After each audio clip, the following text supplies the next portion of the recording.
میں جب اپنی موت کے بارے میں سوچتا ہوں تو آنکھوں سے آنسو جاری ہو جاتے ہیں۔ کیا مجھے زندگی اتنی پیاری ہے؟ کیا مجھے دنیا چھوڑنے کا ڈر لگتا ہے؟ یا پھر اللہ سے ملاقات اور اس کے دعوے صرف دعوے ہیں؟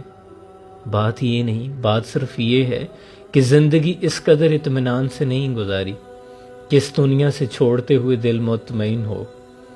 ڈر لگتا ہے اس وقت سے جب سانسوں کی مہلت ختم ہو جائے گی، جب میرے اعمال کے رجسٹر بند کر دیے جائیں گے اور میں اپنا نامہ اعمال لے کر فرشتوں کے ساتھ چل رہا ہوں گا۔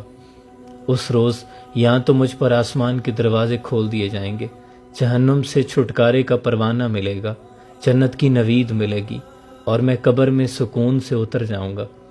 یا پھر یہ میرے اعمال نامے صرف ردی ہوں گے اور مجھے قبر کی عذاب میں اترنا ہوگا۔ اللہ کریم ہمارے صغیرہ کبیرہ گناہوں کو بخش دے، آمین۔